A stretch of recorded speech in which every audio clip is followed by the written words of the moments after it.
basis of a spiritual process, or the very fundamentals of a spiritual longing, is to transcend the limitations of the physical.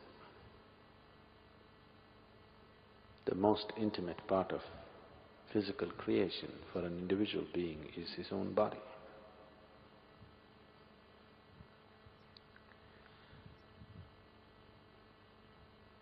The limitations of the body and the possibilities of the body,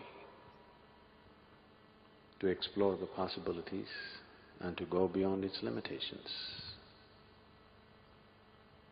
The physical body, which is designed and structured to function by itself without much of your participation. This body is designed in such a way that it functions by itself. You don't have to make the heart beat, you don't have to make the liver do all its complex chemistry, you don't have to breathe. Everything that is needed for the physical process to happen, for your physical existence to manifest itself in a proper way, is happening by itself. So the physical body is a very self-contained, quite a complete instrument as instruments go. It's quite a complete instrument. And if you keep it well, you may go through your whole life without ever having a spiritual longing. It's possible because it's so complete by itself, in its own nature. If you're fascinated by gadgets, there is no better gadget. Every little thing you explore in this body is quite incredible. It takes a certain amount of intelligence and awareness for a person to see the limitations of this fantastic gadget that it is. Gadgetry is fine, sophistication of mechanism is fine, but still it doesn't take you anywhere. Just brings out of earth and gets you back to earth. Isn't it enough?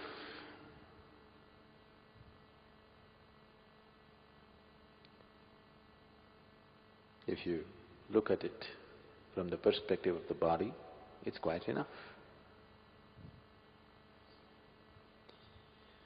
But a dimension beyond the physical somehow got trapped in this physical, somehow was infused into this physical, without which there is no life.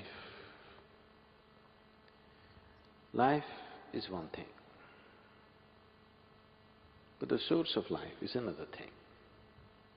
In every creature, in every plant, in every seed, in every animal, in every bird and worm, the source of life is functioning.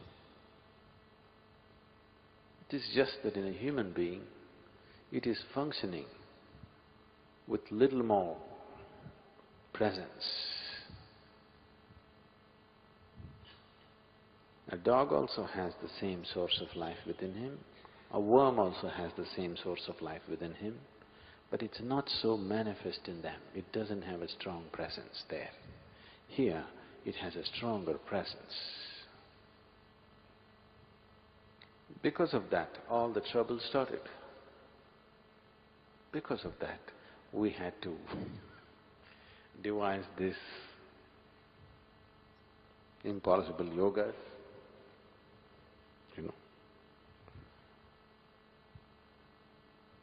We have to do all kinds of things because the source of life has a larger presence in a human being compared to any other creature on this planet.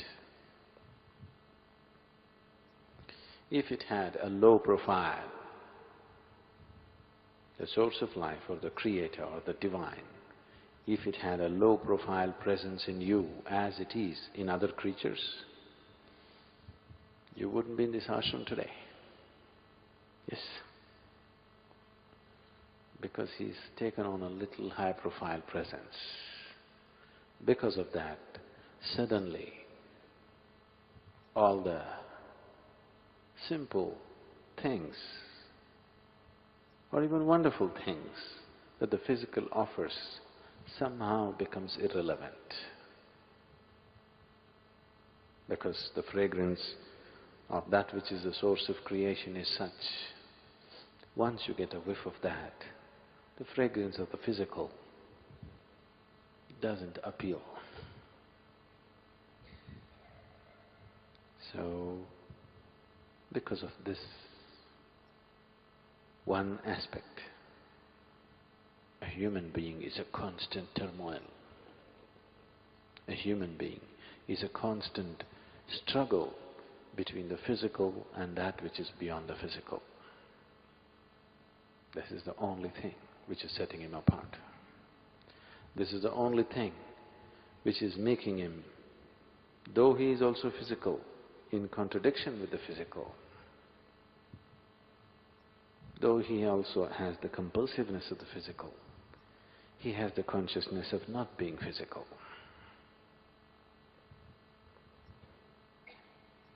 So, all of yoga, every kind of spirituality that you can find, I refer to it as yoga, because it is all different types of yoga, either done systematically or blindly, but still it is yoga.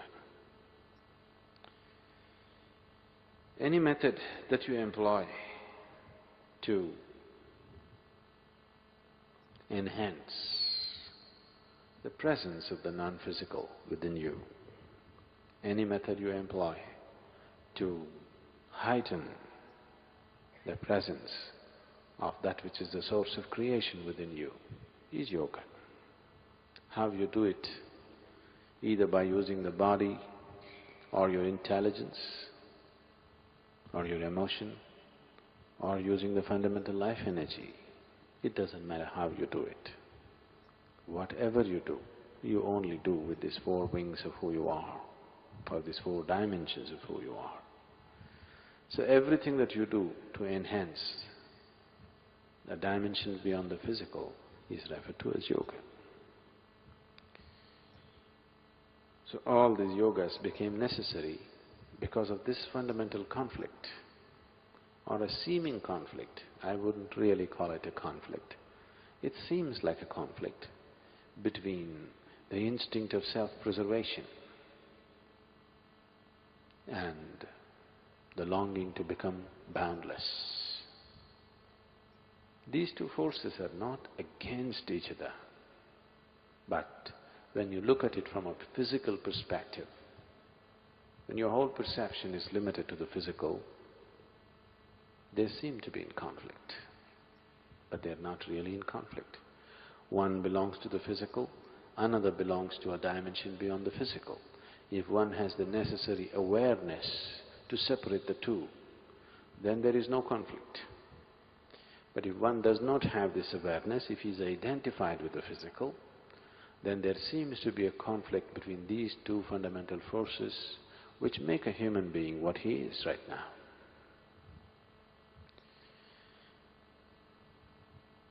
If you go by the ways of the body, it knows only self-preservation and procreation. It's incapable of anything else.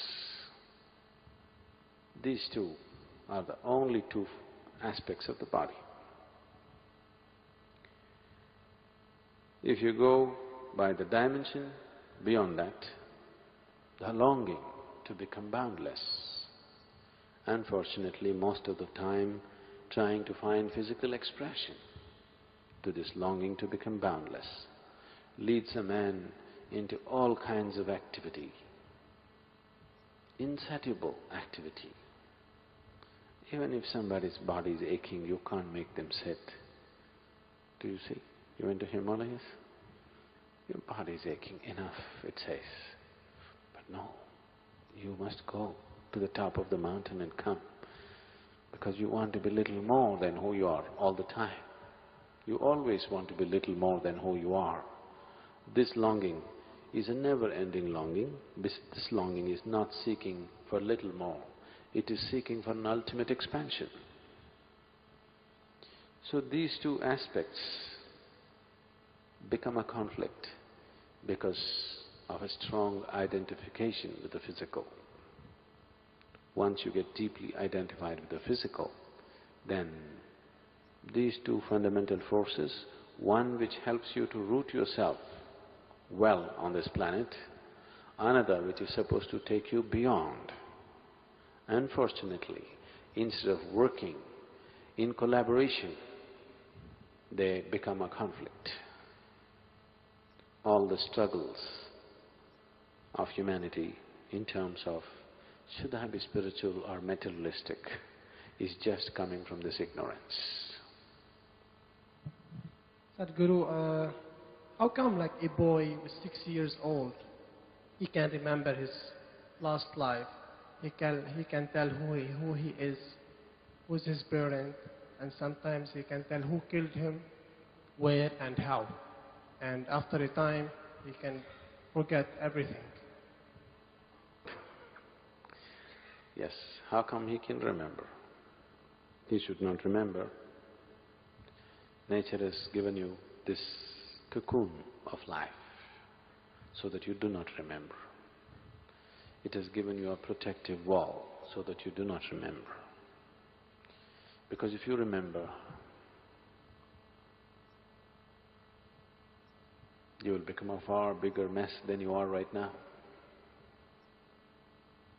See, these few years of living here, 10, 20, 30, 60 years of living here, people are just struggling with the memories of their life, isn't it?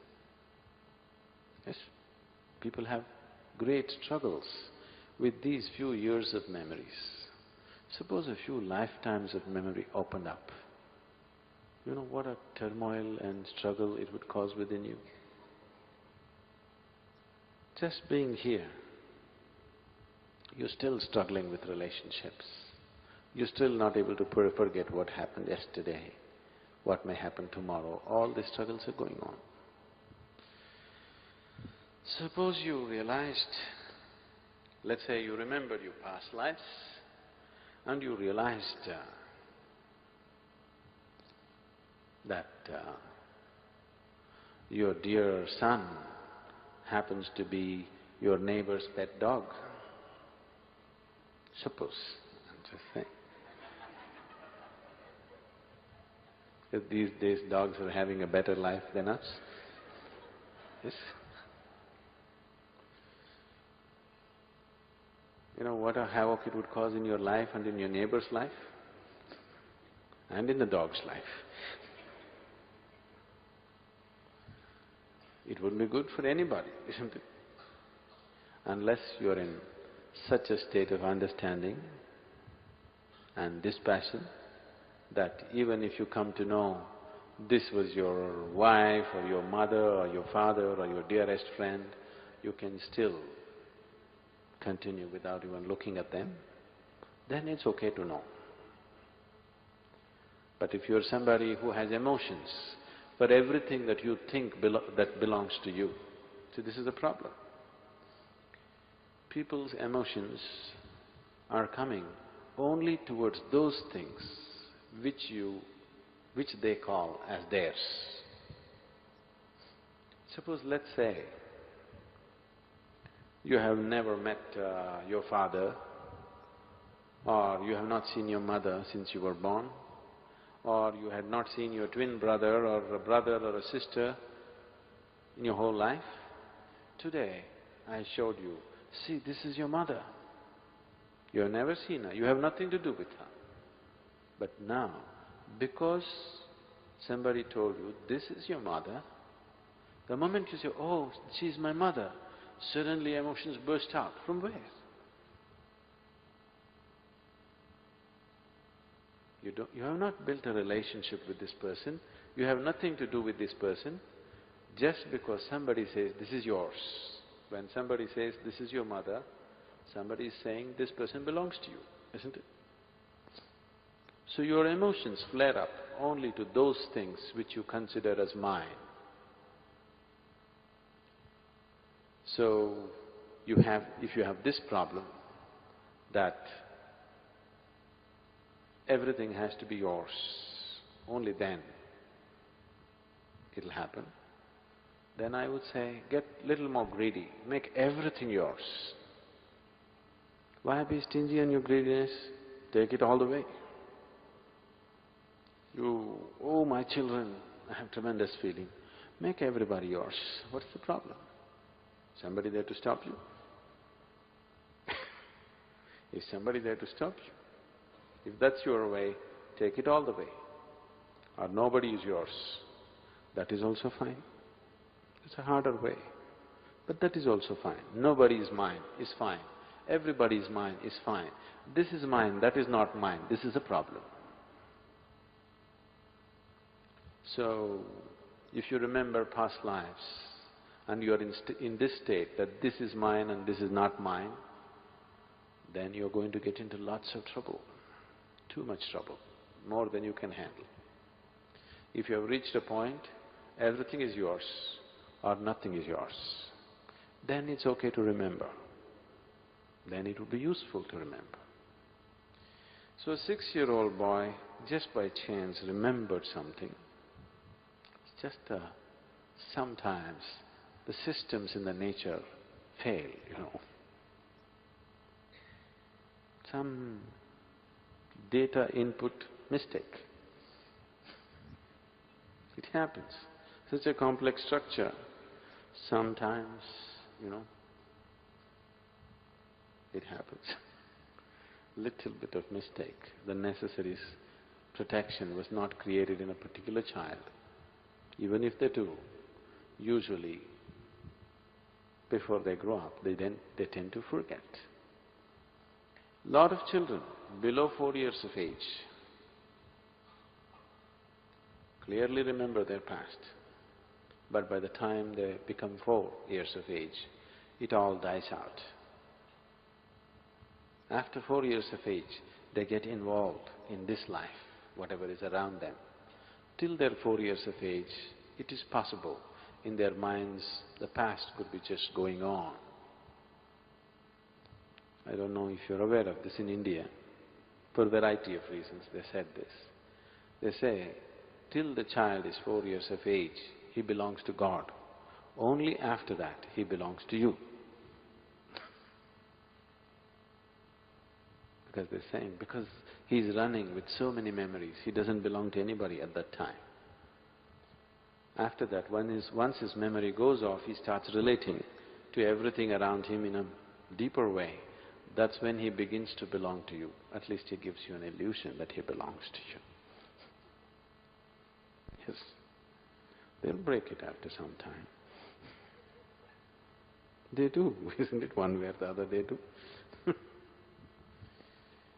So, it could happen, it's happened many times, but generally such people forget after some time that capability or that kind of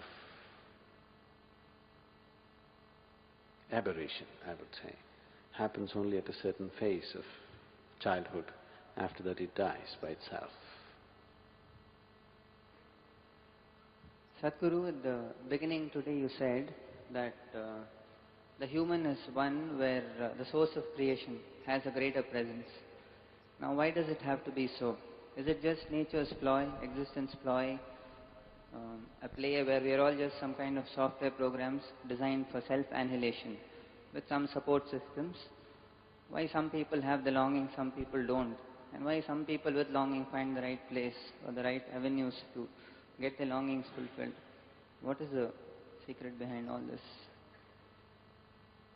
For the first part of the question, why are you asking me? I didn't create this damn place. I'm only trying to create a solution. I didn't create the problem.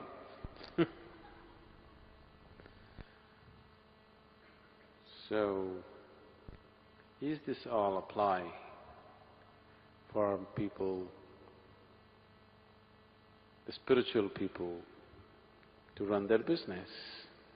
Do they have some kind of a deal with the Creator that He keeps people in such a turmoil that these people can run their show? Possible.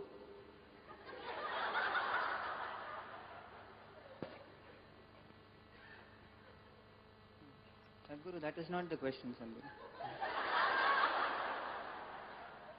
Sadhguru. I know the question.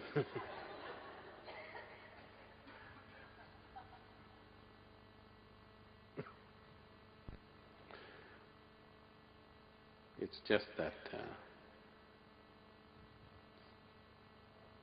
you are asking this with a certain anguish attached to it. So I'm just trying to play it a little bit. You know the cat and the mouse game?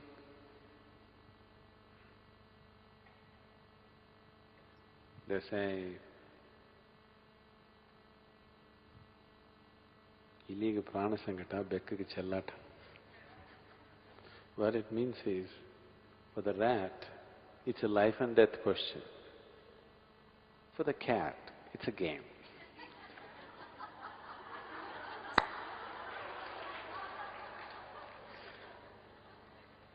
So, it all depends which one you are.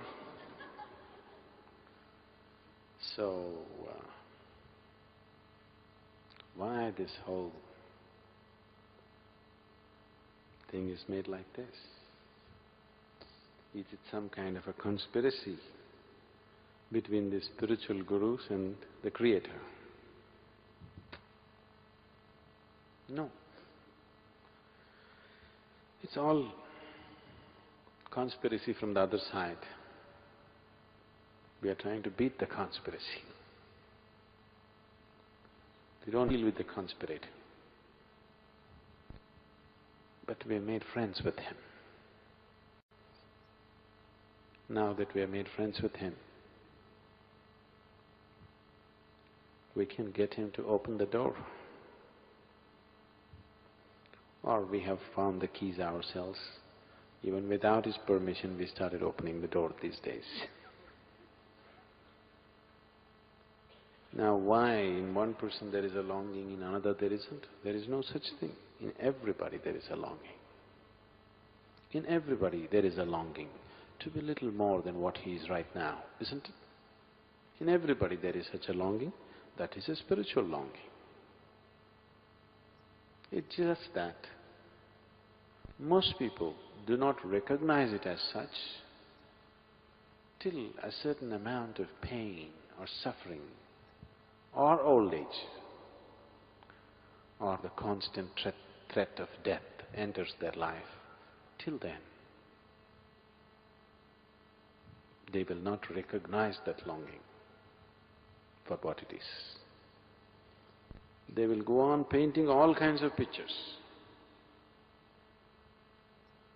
Using that longing, they are painting 1,000,000 different kinds of pictures on a daily basis. They think it's about money.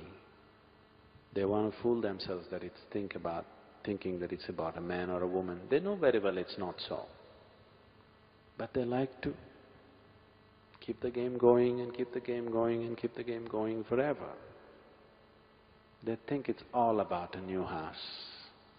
They think it's about a new job. They think it's about a promotion. They think it's about wealth. Not that they really think so. They just like to play this game. Everybody knows that none of these things will fulfill them. They know it very well, isn't it? But they still continue to play the game. So why the game is so difficult is, the situation is like this. Shankaran Pillai and his wife were sleeping in the night. The wife thought she heard some noises downstairs. She thought there must be a burglar. And she said, "Hey, are you awake?" Shankaran Pillai said, "No."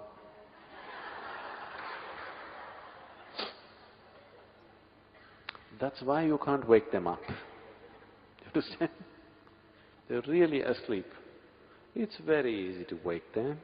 Gently you can either kiss them awake if they are gentle people, or you can put ice cold water, a bucket of ice cold water and wake them. But the problem is they're awake and they pretend to be asleep. Now you have to coax them not to pretend. You know it's difficult. You know it's difficult. That's why it seems so difficult, not otherwise. If people were really asleep, it would be very easily to awaken them. They're awake, but they're pretending to be asleep. Now, if you see, a man who is pretending to be asleep, if you roll him over, he'll sleep this side. You make him sit up, he'll sleep sitting. You make him stand up, he'll sleep standing. When he is determined not to wake up, then it takes lots of work. That's the foolish work we're doing in the name of spirituality. To wake people up who are already awake, but who like to pretend that they're asleep. Otherwise, why this going on and on? One satsang is enough, isn't it? Just one satsang is enough. Why another one, another one, another one? Because one satsang you roll them over like this, then they sleep this side. Next satsang, okay, that didn't work, you roll them like this, they'll sleep that in that position. In every new position they will sleep. So you don't let them sit in any position, you keep them moving, moving, moving, moving to a point of frustration where they'll get up, okay, this damn man won't let me sleep anyway. What the hell? Let me come awake. This is the way fools will wake up.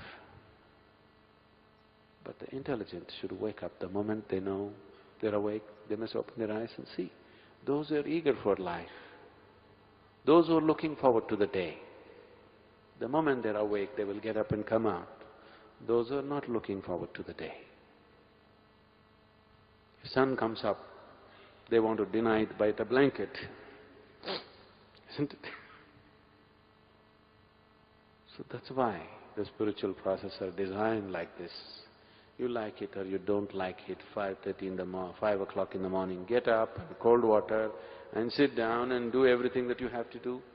No, I don't like it, I don't like it. It doesn't matter you don't like it. Just do it. You're asleep, it doesn't matter. You still walk around and do everything. If you do this for some time, then you will realize, what's the point pretending? Anyway, they'll make me do all these things.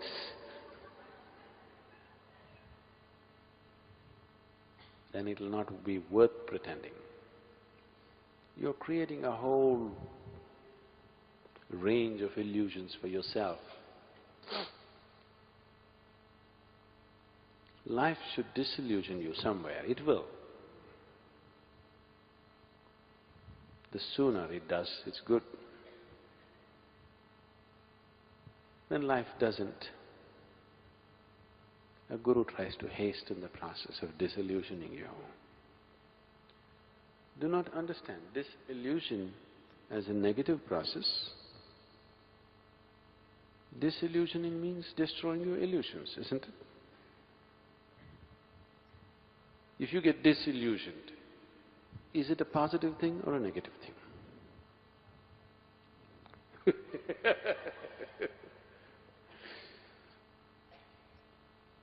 That's the whole problem with life, isn't it? If your dreams break and you come down to reality, that's when you struggle most and suffer most, isn't it so? Yes? Isn't it so? If everything that was an illusion broke and it landed you in reality, you must be joyful. But just the reverse is happening. Because you're awake and asleep. That's the problem. If you were asleep, there was no problem. If you're fully awake, it's absolutely wonderful. You're awake, but you pretend to be asleep. This is a serious problem. Sadhguru, what are your views on homosexuality? Is it karmic? And can there be a redirection of the energy or a practice for those who are struggling with it? I think most of the homosexuals of today are a product of a social situation rather than of any kind of physiological or any other inner need. Mostly, they are a social outcome of a certain attitude. If you go by the ways of the nature, sexuality was implanted in your body fundamentally for the sake of reproduction. We are all here because of that. But if there was no pleasure attached to it, nobody would go for it. Nobody would go for it.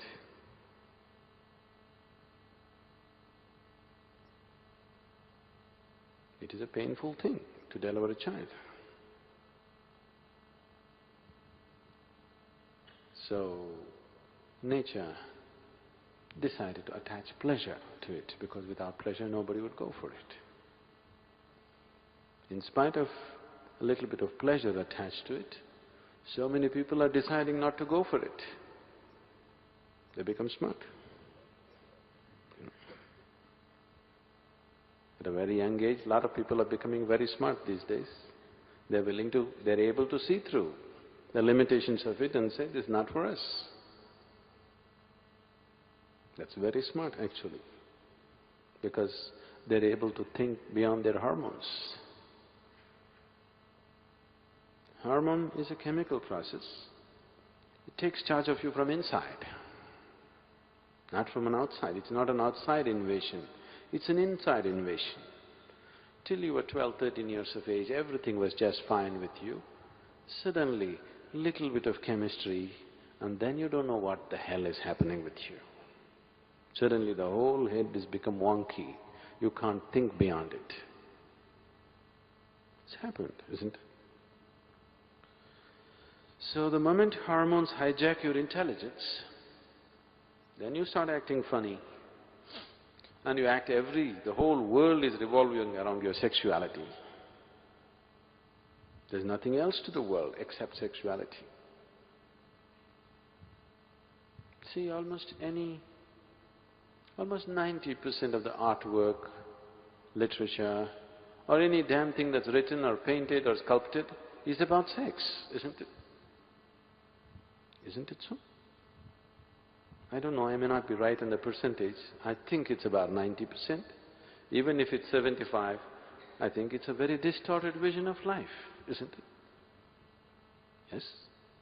It's a very distorted vision of life, that one aspect of the physical takes up so much of human mind and consciousness is a very distorted perception of life. Now in that, what or whom you want to have to sex with has become another great identification.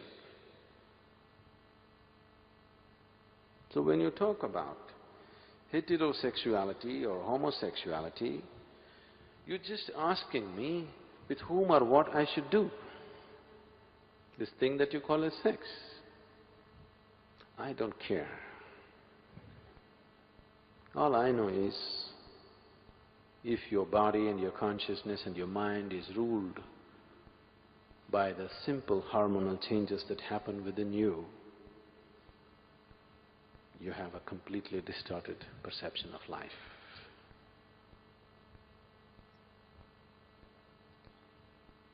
What is there to correct? What is there not to correct? If physiologically some certain needs have changed within a person, he could be helped, but most of it is social. I don't think one thing is better than the other. You being ruled by your sexual identification, either hetero or homo, is about the same thing. You're ruled by a simple aspect within you, which was created for a certain purpose, has become the most dominant factor in you. That itself is a distortion of life. Human beings were given See, all the other animals, it was fixed for them. Only at certain times they have that awareness. Rest of the time they're not even aware of their sexuality. With human beings, nature trusted your intelligence and believed that your intelligence will function beyond your hormones. But I think 90% of the humanity has failed nature, disappointed the Creator, because they have not allowed their intelligence to function beyond their hormones. Their hormones are more dominant than their intelligence. So what kind of sexual identity you take, it doesn't matter. You're identified with a few body parts. That's bad enough. Which body part? Doesn't matter, it's bad enough.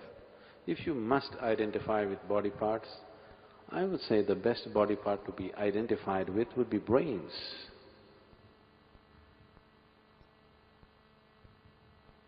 Not something else. Sadhguru, I just wanted to ask about alternative therapies and the effect… I'm sorry? About alternative therapies like acupuncture, shiatsu, Reiki, and I wanted to cover aura healing just in case I ever got interested in it, but how they affect you as a practitioner. Because what I read in Mystic Musings, that if you give Reiki to somebody, you're actually taking on their karmic patterns, which was a bit concerning.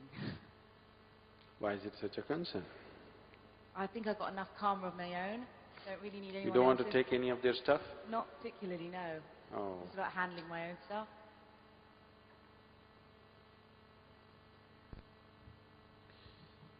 So, alternative therapies.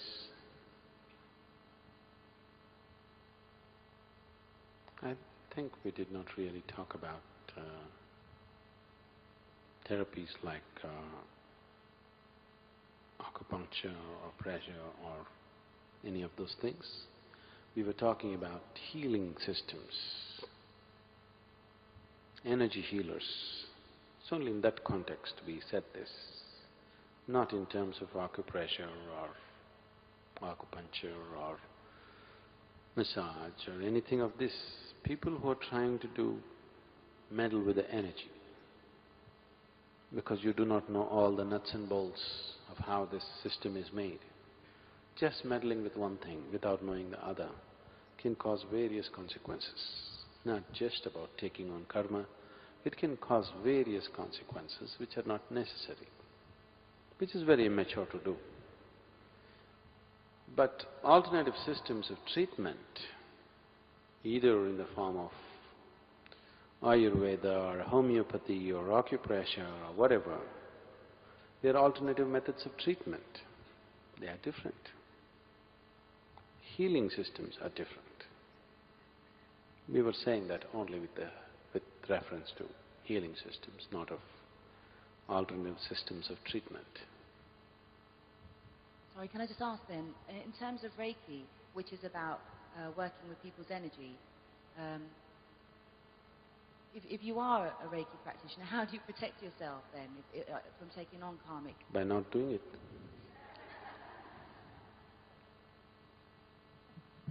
Because these are all things that have come out of dropouts from Buddhist monasteries. You meddling with another person's life process without knowing the whole of it is irresponsible. It is like you saw, these days you can see videos of major surgeries happening. So you saw a video like this, you observed everything very carefully. So tomorrow somebody has a problem, you take a shaving razor and decide to do a surgery upon him. I'm telling you, some people may survive this. People have survived such things, isn't it? Many times in battle zones, in nature, when accidents happen, people have performed absolutely crude surgeries upon somebody and they have survived. But that doesn't mean that's the way to do surgery, isn't it? That's not the way to do surgery, isn't it so? It's just that some people might have survived such surgeries. In extraordinary conditions, it was done. So, any kind of meddling with other people's energies is very juvenile. It's coming out of a certain immaturity and a certain egoistic state of wanting to play God, which is not necessary. If it is coming out of compassion, what's your problem? Let everybody's karma come to you as long as he's relieved. What is your problem? That's not it. You want to play God with gloves on. It doesn't work like that. God didn't play the games with you, the conspiracy with you, with gloves on. He got himself into you to play this game. It's only the priest who told you that he's sitting up there and watching everything. But look at the way life is happening. The source of creation got itself trapped in you, isn't it? Yes? Isn't it so? Unless you have that kind of involvement, you don't meddle with such things. Can you say something about the significance of participating in the Nadaradanas each day, either singing or playing the bowls, drumming, or either just simply being there and meditating?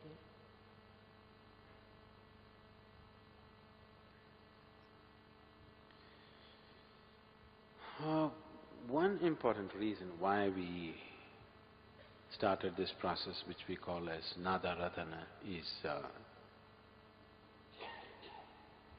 because the energy of Dhyanalinga can become like a solid wall. It can become so intense that for those who penetrate through it, it will be wonderful. Others will sit in the temple but will sit outside the energy. It can become like that because it is so intense, it's almost physical. I don't know, now that many of you are having a dip in the Tirthakund and then going into the temple, I'm sure some of you must have felt when you enter the temple, it's almost like a physical thing, it hits you. If you're sensitive to it, it's almost physical. Because the field of energy that gathers around the linga is so intense, it can be like a strong wall. If you penetrate that, you'll be wonderful, otherwise it would be not available for a lot of people simply because of its intensity. If it was of a weaker intensity, then a lot more people could enter. So twice a day, we are sort of cracking this wall by using certain sounds, sometimes melodious sounds, sometimes bad sounds, discordant sometimes very melodious. We are Isha, we are like this. We have people who have no music background of any sorts doing music. That's the miracle of Isha. It's very positive on one level, could be very frustrating on another level. But it's good, it at least disillusions you. And it works. So the sounds that I'm making, melody is only relevant to the people. The melody of the music that they produce is only socially relevant for the people who are sitting there. But as far as the purpose of making the sounds is fulfilled even if they are discordant, because the idea is to disturb something there. which is manifesting itself into something very intense, almost like a solidified presence, so that it becomes little more accessible to all people who enter. Twice a day, we just little shaking it up. You could just do it with a few shouts and you can take kitchen utensils, make noises and do that too, if you do it intensely enough. But we want to use that as an offering also, so that it becomes an offering. Because in a state of offering, a human being is most receptive. Why always, in the Indian way of life, doesn't matter how poor you are,